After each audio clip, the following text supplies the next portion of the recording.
like to welcome my dean, Dean Boris Lushniak, to the stage for our final opening remarks. And Dean Lushniak is Dean of the University of Maryland School of Public Health. Great, thank you so much, Amy. And thank you all for being here. This is, again, a big occasion for us as a university, a big occasion for us as a School of Public Health. And certainly, I think the first time we're hosting with a fully developed brand new department of global environmental and occupational health. In essence, a 17-year endeavor to form this department on this gap. Things in academia don't move quickly, as you can tell, but we have finally achieved that. And in the midst of this are the changes, positive changes that are going on around us, right? With not only a brand new department, but a brand new undergraduate major in global health, right? So there is progress in the midst of what? In the midst of all this uncertainty, right? This political uncertainty that we exist in. And I want to sort of temper this idea that today is a day of optimism, not pessimism. Right? Let's talk about what we're trying to achieve here, and especially as I'm welcoming you here, right, for the second Alliance meeting, a symposium, a gathering, interdisciplinary gathering of thought leaders, of students of the subject matter, of activists working in this arena, and realizing that what we're trying to achieve, as I keep describing to my students, the public health mission is bold and noble, but also necessary. It is not optional. When we talk about the nexus of food, energy, water, right, its tie-in, right, with the UN Sustainable Development Goals is a critical piece. We're talking about the world and the world's future that we're discussing in the next 2 days in this room. Now, in the past, last year, I had emphasized several aspects in my talks, right? We talked about goal number 13, climate action, goal number 17, partnerships for the goals. This year, I'd like to highlight the importance of goal 7, affordable and clean energy. Right? We look at everything around us needs energy, right? We look at this room, right? We have lights that are on. We have these incredible technological devices. Everyone has a computer in front of you, right? We are talking about a world that is not able to exist without energy sources. And yet at the same time, we realize the key component of this is our striving to make sure those energy sources are renewable. And the tie-in with food and water is quite clear. And how does water get from sources into our homes, into our workplaces? It takes energy. How does that apple get into our hands? It takes energy throughout that whole process. And so this tie-in of the renewable energy sources and our emphasis on that in these discussions is a perfect segue, right? For us to say, okay, it's about energy. It's about food. It's about water. It's about the existence of humankind. I'm particularly interested in the interdisciplinary approaches. If we look around this room, we're looking at it from various aspects, different subspecialty areas, different schools and colleges represented here from our own campus, different parts of the world represented in this very room. And that's what it's going to take. It's not one entity. It's not one research agenda. It's not one person that is going to lead us to the places we need to be led to. So despite the world that we've inherited in these last few months, and I'm being apolitical here, but you know the pressures that are going on in the climate change arena, in the public health arena, in the renewable energy arena. All those are challenges. But at the same time, I always look upon a meeting like this as being that chair, right? That high chair, that lifeguard chair that allows us to see what our mission is. And I'll remind you, that mission is bold and noble. So let's keep up our spirits. Let's be bold and noble. Let's have an incredible 2 days of getting to know each other, and of getting to expand our knowledge base. Thank you so much, Amy, and to the organizers, congratulations yet again.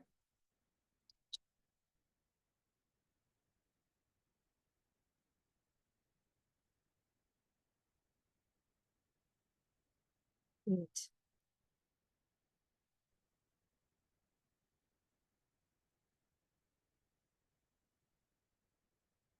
Right, so we have a packed 2 days of incredible talks and lightning rounds and poster sessions. And I'm going to start us off by just sort of making sure that everybody's on the same page with what the Global FEWture Alliance is. So I have a very short presentation to give an overview of the Alliance and also lay out what our goals are for the symposium. So let's get started. So if we look globally, we know that there are billions of individuals around the globe who are food, energy, and water insecure. And oftentimes it's the same people, it's the same communities we're talking about that are suffering from all three of these insecurities. And we know that climate change and climate variability are only going to make things worse. So what do we do about this? You know, traditionally, sort of a traditional approach has been to look at these issues, look at these challenges separately. So address food security independently from water security. But these three systems, food, energy, and water systems, are so highly interconnected that if we want to move forward and have sustainable solutions that are resilient and last over time, we really need to take a systems-based approach and bring about solutions that integrate across what we call the food, energy, water nexus. So here's a nice visual that kind of gives an overview of those interconnections. Boris just spoke of them between food, energy, and water. If we look at the food-water interconnections, for example, if we look at global freshwater withdrawals, 70% of our global freshwater withdrawals go towards agricultural irrigation. And on the flip side of the coin, agriculture is the biggest polluter of our water resources. If we look at our water-energy intersections, as Boris so eloquently and concisely stated earlier, every time we want to extract water, treat water, distribute water, we need energy. And on the flip side, almost all of our energy production processes require water. If we look at our food energy intersections, we know that along every step of the food production pathway, from the pre-harvest setting to post-harvest, to everything we do with food in our home, whether it's keeping it in the refrigerator or cooking it on the stove, requires energy.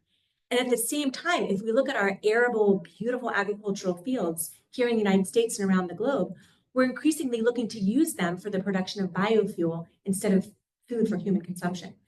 So we have to understand these interconnections. And again, if we want to have sustainable solutions over time, we need to think about this using a systems thinking approach. And all of our solutions need to account for these interactions across the food, energy, water nexus. So this is what the Global FEWture Alliance is all about. So the Alliance was started in 2023 with funding from the University of Maryland Grand Challenges Program. This was the first time in the university's history where the university invested $30 million back into our own faculty, staff, and students so that we could go out and solve some of the greatest challenges of our time.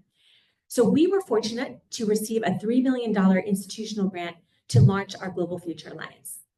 So the Alliance is a UMD-based international alliance where we are simultaneously aiming to alleviate food, energy, and water insecurity, protect environmental and global public health, and bolster community resilience as we continue to see our climate change. But of course, we can't do this alone. So this is an enormous international effort. And we are partnering with universities, with NGOs, with communities here in Maryland and in Israel, Tanzania, and Nepal. And what we think is unique about our approach is we have a three-pronged approach that integrates systems-based interdisciplinary research to action with community-driven capacity building and experiential graduate and undergraduate education. So just to sort of dig in here, that research to action piece, we're really serious about this, not just doing research for research's sake, not just generating data to be published in the peer-reviewed literature, but how is that evidence going to change policy? How is it going to be translated into technologies that can help communities on the ground? That's the work that our alliance is all about. But research alone cannot solve these challenges. We need to have capacity building so that we can train multi-sectoral networks of folks that can continue to carry on these solutions. And in that same vein, we need to be training our next generation of change makers at the Food, Energy, Water Nexus. So how do we do that? Well, we're engaging our students at the undergraduate level, at the graduate level, in very innovative experiential education opportunities. So then what does it look like on the ground where the Alliance is working? So for example, we may have a program in Tanzania that is integrating across the Food, Energy, Water Nexus, bringing water reuse technologies along with horticultural innovations and renewable energy technologies all at the same time. So then I also need to just shout out to our strategic plan that the provost mentioned, and just kind of state that the Global FEWture Alliance, all the work that we do, is right in lockstep with our University of Maryland strategic plan. And we have 4 different pillars that are listed here. We reimagine learning, we take on humanity's grand challenges, we invest in people and communities, and we partner to advance the public good. And this, again, is what the Alliance is all about. So who are the people behind all of this work? So I just wanted to share with you, just a visual of who our leaders are. Here at the University of Maryland, we're integrating across 7 of our University of Maryland schools and colleges: the School of Public Health, the College of Ag and Natural Resources, the School of Architecture, the College of Arts and Humanities, Behavioral and Social Sciences, Computer, Mathematics, and Natural Sciences, and the School of Engineering. And then our international partners to date are at 6 international institutions. In Israel, we have the Ereva Institute for Environmental Studies in Southern Israel. We're also partnering with the Hebrew University of Jerusalem. In Tanzania, we're partnering with the Mbeya University of Science and Technology in Southern Tanzania, as well as Cultivate, which is an Israeli-based NGO that's working heavily in East Africa.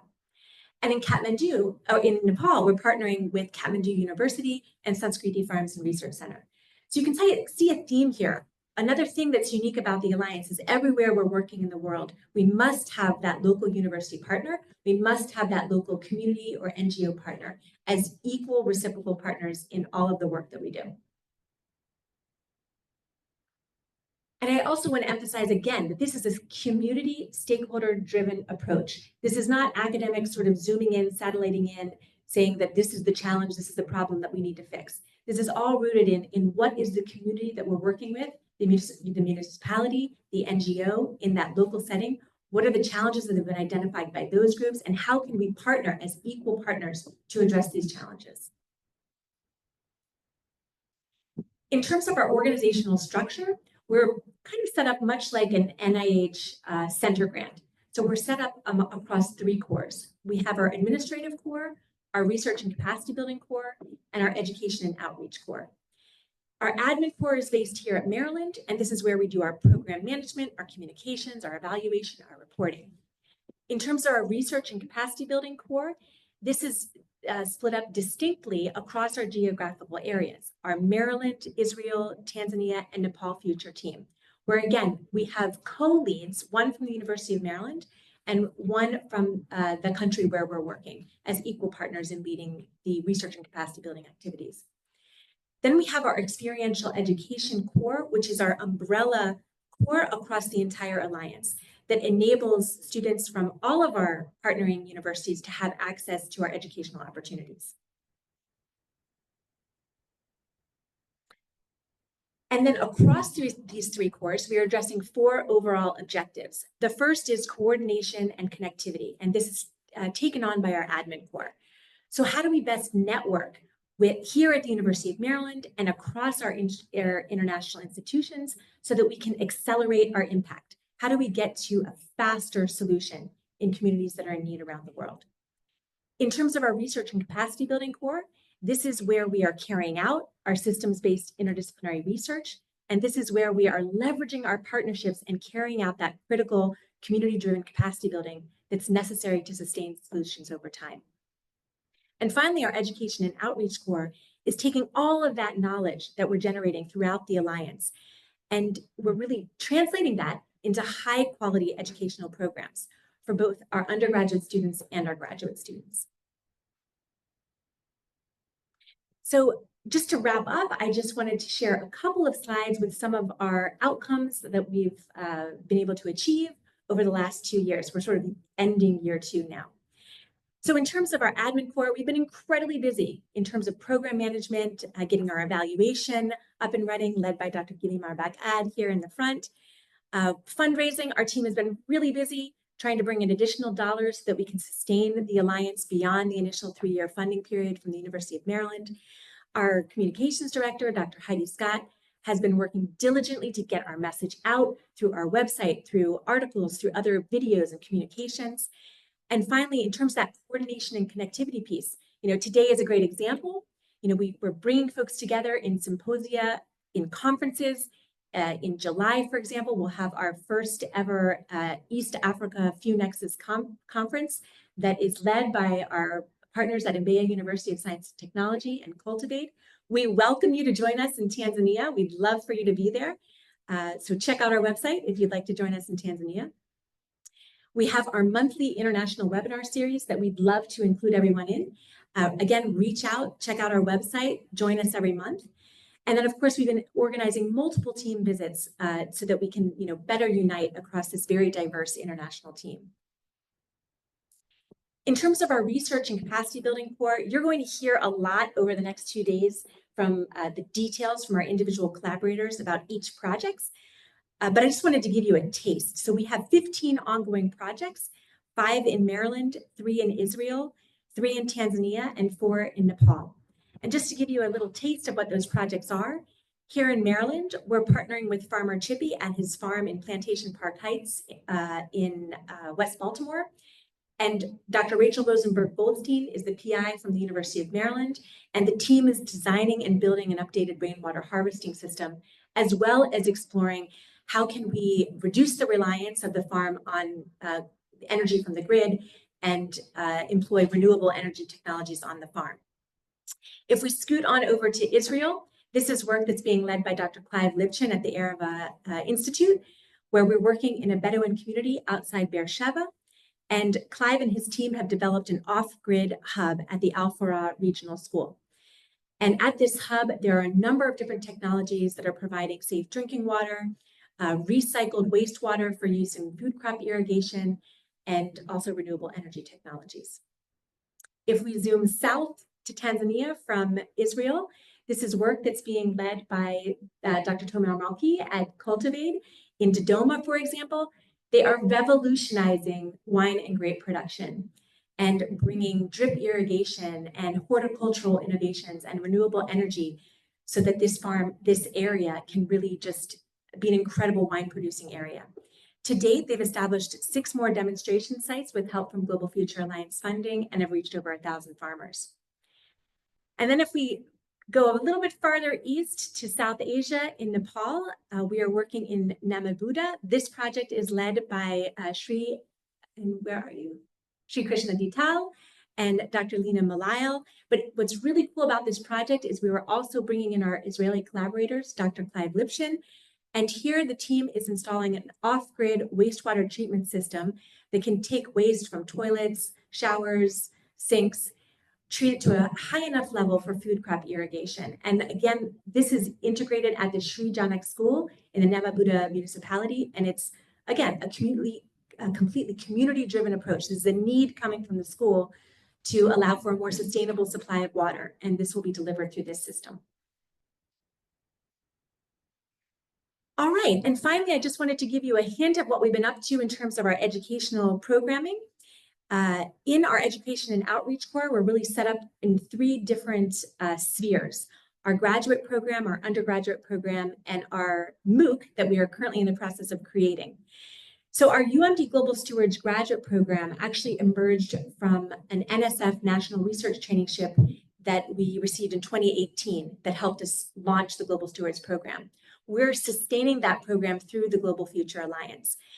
There are multiple elements of the program, including experiential coursework, a winter AMP short-term study abroad trip to Tanzania or Nepal. We have professional development series, webinars, committees. So it's an entire program that really is helping our students move beyond the disciplinary work of their graduate work, but really understand how to be better team scientists, how to be uber interdisciplinarians.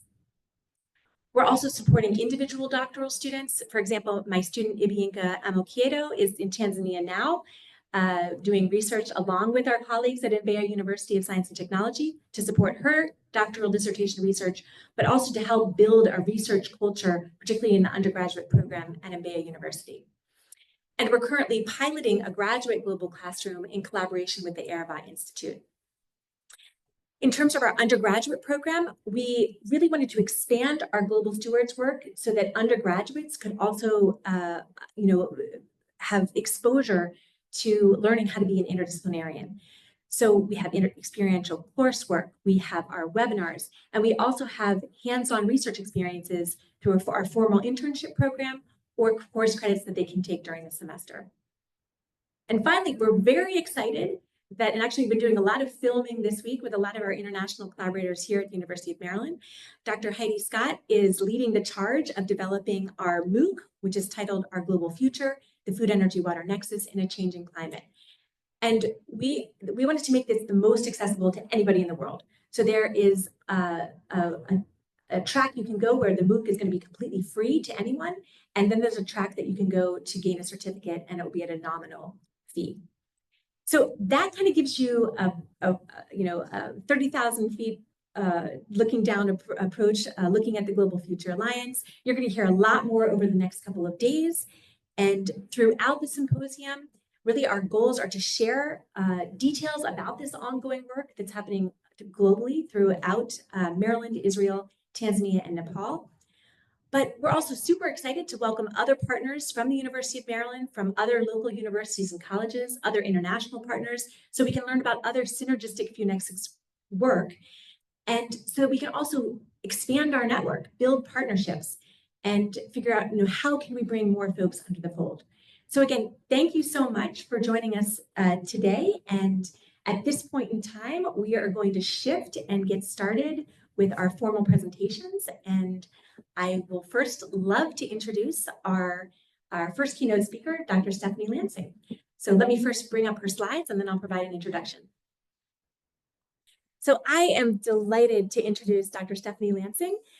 Dr. Lansing is a professor of environmental science and technology and extension specialist of waste technologies and food system resiliency at the University of Maryland.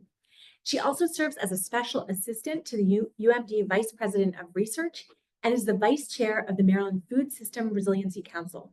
She leads the Bioenergy and Bioprocessing Laboratory with a focus on strengthening the biocircular economy, anaerobic digestion, and reducing wasted food. So please join me in welcoming our first keynote speaker, Dr. Stephanie Lansing. Thank you so much. So when I think about, food, energy, water systems, I usually think of it in the context of a circular economy. So really thinking about regenerative systems. So these are systems that create resources and food to meet people's nutritional, energy, and personal needs while reducing greenhouse gases, providing renewable resources, reducing wasted food, and creating these circular systems. The idea is the waste needs to be an input to something else, and creating circular bioeconomies to benefit both nature and people. Okay, perfect. So when we think about wasted food is 40% of the global food that we produce does not go to people's nutritional needs, right, or animals. So it is wasted.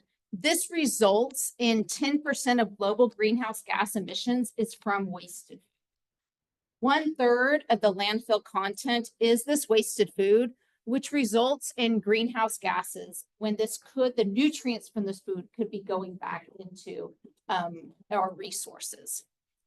And it also means that people aren't being fed. So food insecurity is a real problem.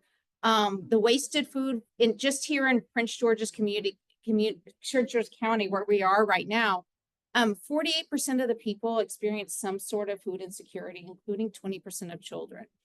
And so this really is an opportunity to think about kind of creating this circular system and reducing the wasted food that we have. So I lead a project called Lushniak, where we're putting healthy food in the hands of the food insecure. This is an NSF project. And really what we're focusing on is the 13.5 million people that don't have fresh food access here in the US. And so we created an app called Food Loops that helps coordinate food access, distribution, and data. So what this allows is somebody like Marlene who wants, tomatoes for her child or apples or oranges, instead of standing in line at the food bank for hours, not knowing what she's going to get, it actually provides her with this information. It allows her to see what's being distributed, for her to send a wish list or to know other food pantries that might have that fresh food that she's seeking with a mapping function. And so we're currently testing this in both English and Spanish and really trying to bring those who are the most vulnerable into the information age so that they can actually access this data and be part of the food ecosystem. Currently, there's 63,000 grocery stores in the US that can't verify the freshness of their food to donate. So within the Food Loops, we actually have this quantum nose to actually reduce the amount of guessing. What this is we have both a handheld model as well as one that actually attaches to your cell phone, kind of like a little square.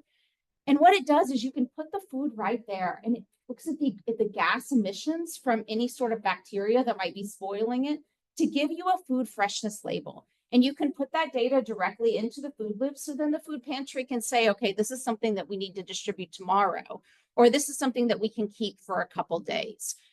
So this is kind of, you should think about a personal food freshness sensor to give you, the ability to understand using your food so it's not wasted. Instead of just sniffing, you sniff, what do you think? Is this good? How many times do you do that at home? Yeah. And so this really provides that kind of data-based information so we can reduce wasted food. As we said, 33% of the food in the US in particular is wasted, resulting in 3% of our greenhouse gases. So one of the things that we're doing is providing a platform within Food Loops for real-time resiliency data.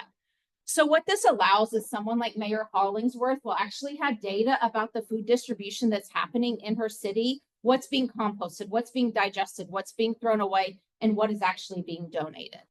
And so for an example, this is a case study of a food bank here in Prince George's County, where they go to different restaurants and stores to actually receive this food.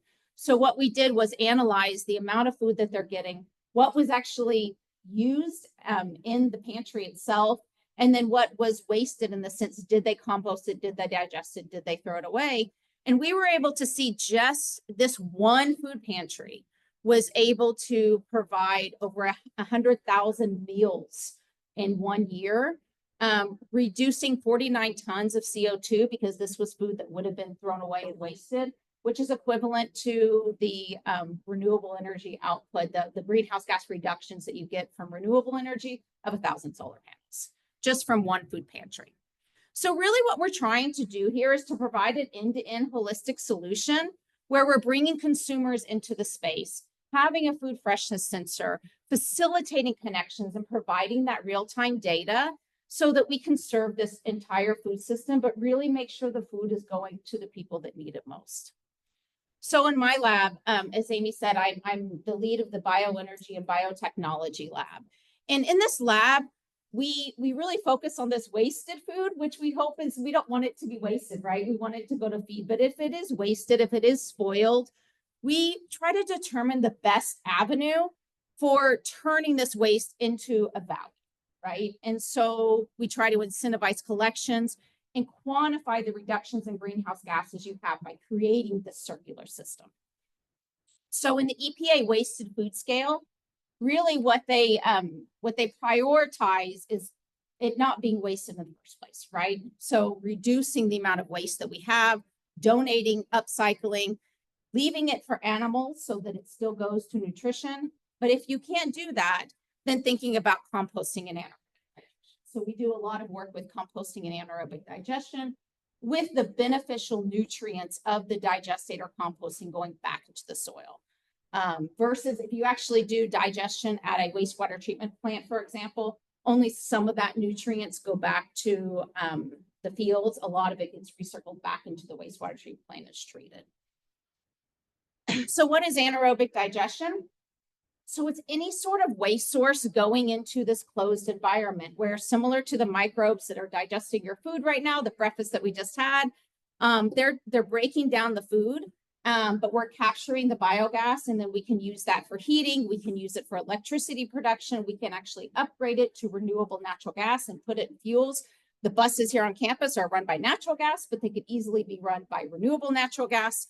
And so it's really, and then there's this fertilizer that's created. So the idea is any waste source can come in. We're producing energy, we're producing fertilizers to grow food, and we're closing that loop just with this one technology. And so the benefits is it's non-intermittent. It's 24 hours a day, 7 days a week. It doesn't matter if the sun is shining for your solar panel or the wind is blowing. It's renewable energy 24 hours a day. And then we have a lot of variety of what we can do with the energy. So for solar panels or wind things, you only produce electricity.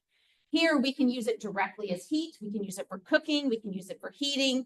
We can create electricity, but then we can also, again, use it as a vehicle fuel or other things. And when we do create electricity, you can actually capture the waste heat as well and use that. So it has a lot of resources, and it does reduce the CO2 and methane emissions that would normally go. So if we're in the landfill, we have methane, CO2 emissions that would go, we're capturing those. If you have an uncovered manure lagoon, that's methane that's going into the atmosphere. So just by covering it and capturing it, we're reducing the greenhouse gases, and then it can process this food waste. So the nutrients that are in that food that didn't go to feed someone, that got thrown away, that can then come back into the system and be used to grow more food. So it really creates this fertilizer to increase the circular economy.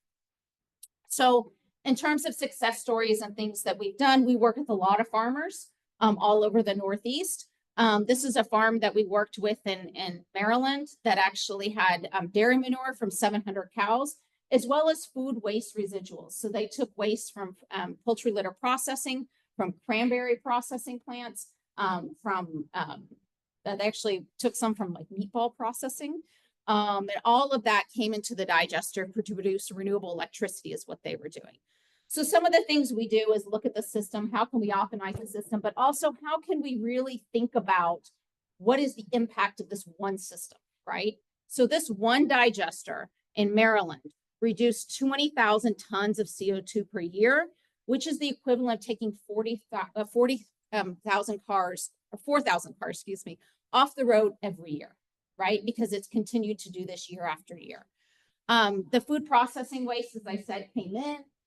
With the manure, went through the digestion. The effluent we actually applied because it's now very liquidy. It's not the food waste anymore. It's not the manure, so that we can actually inject it under the surface right where it needs to be because we've liquefied it during the digestion process.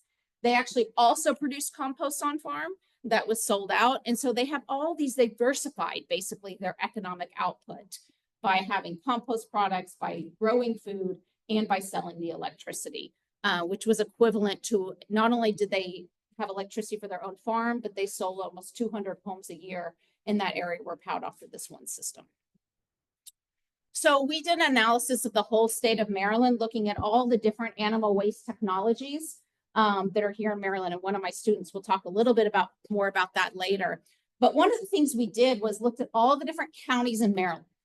So these are all the counties in Maryland and all of the greenhouse gas that are emitted from the animal waste, whether it's swine, dairy, poultry. What is the greenhouse gases that we currently have from the waste manure lagoons or piles of poultry litter?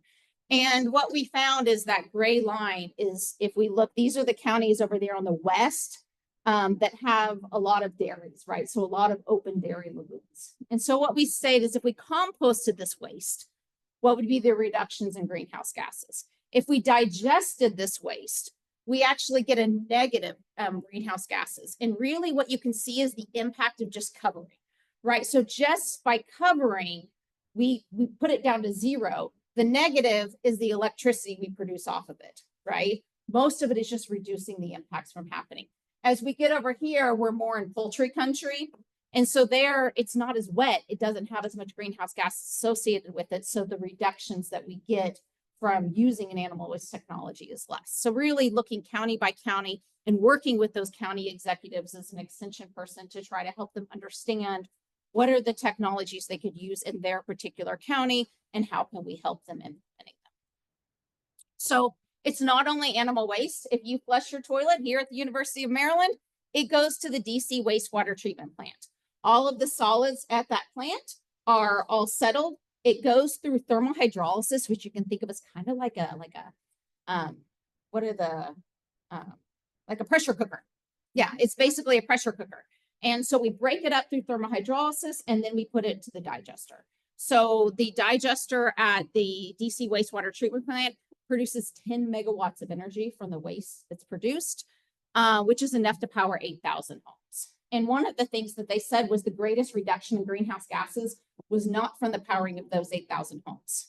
It actually is from the trucks that leave their facility every day.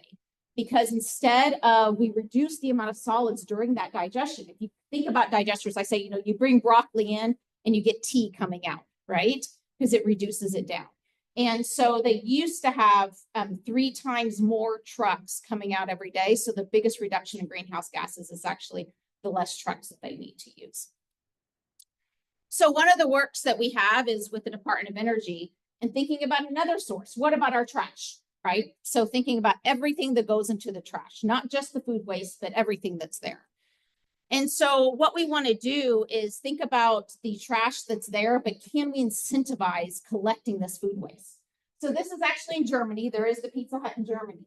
But what you can see here is this is good source separation. And so for this farm, he goes and collects all of the waste from the surrounding areas. That one is good. He collects it, nothing happens. The one at the bottom is a 100 euro fine. Right? We don't really have that incentivization here in the US, but how can we think about the value of waste so that maybe something like this, so that we actually have good waste sources coming in? So what we did was we valorized and mapped trash from schools, universities, restaurants, businesses throughout the US and throughout over a 3-year period to really show the incentives for creating this biocircular economy. And what we found, again, one of my students is going to talk more about this, so I'm just going to go over it very briefly. But what we found is in the grocery store, it's mainly the food waste, right? And some paper, right? But when we go to the restaurants, again, the food waste, the school, again, mainly the food waste, but then they got a lot of paper. I thought after COVID, we were using less paper, right? We're all online, but no, it's still a lot of paper in the schools. But then once we get to the landfill, it's really a mixed bag and the food waste has gone down. It's not that there's less food waste coming in. It's that that food waste is sitting in your trash can for a week, especially in the summer. It's degrading. If you see the food trucks go down, you can see the water kind of like splashing out of them. That's basically the food waste being degraded. And so the amount of energy that we get from the landfill, it ends up being so mixed that it's just not optimal for waste to energy production. We did look at the actual food waste itself to see what type of food waste we can get the most energy from. And what we found is that dairy really has the most food waste production, and then the yard waste that we're collecting from some of these systems is the lowest, which is what we expected. But we're not only turning food waste into bioenergy, we also have a lot of projects turning food waste into bioplastics. So what this is it's similar to the digestion process. We're taking broccoli and we're putting it down into shorter and shorter carbon chains, but we stop at like the acetic acid, like 2 carbon chains, 3 carbon chains, 4 carbon chains. And then we feed this to a single cell organism called Paleoferus mediterranean. It's a salt-loving organism that actually builds up all this fats and liquids inside of its cell. And then once we add it to water, we're able to extract those fats and liquids and make PHAs, which are bioplastics. And so this is actually some of the bioplastics that we made directly from food waste. And so this actually is used as like a lining inside like a cup, for example, a paper cup, that bioplastic waste. And so what we're doing is creating a different value, a higher value here in the US. Our electricity prices are fairly low, but these bioplastics, because we're trying to get away from PFAS, we're trying to get away from other plastics. So the price of these bioplastics is getting higher. So can we have another value, again, to incentivize collecting this food waste in the first place? We also have another project with water. Talked a lot about food, a lot about energy. We do have some water work. So this is actually a marine project where we are creating energy in the ocean. So what we're doing is this is an ocean collector. We're not trying to trick fish.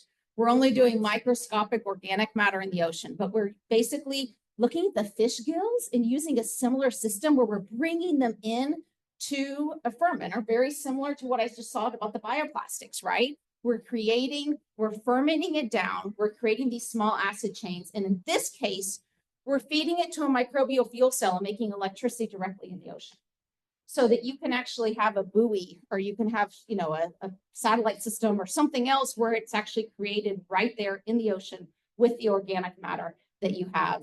So there's no tethering of lines anywhere. It's just renewable energy from the ocean itself.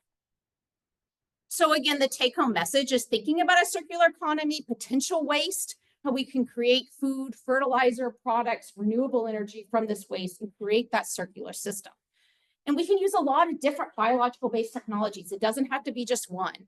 We can do fermentation, digestion, MFCs, we can do bioplastics, all of these where we're really reducing the amount of greenhouse gases that naturally comes from waste when we are not processing it. And really thinking about using a circular bioeconomy to provide safe and nutritional food, a cleaner environment, and renewable resources.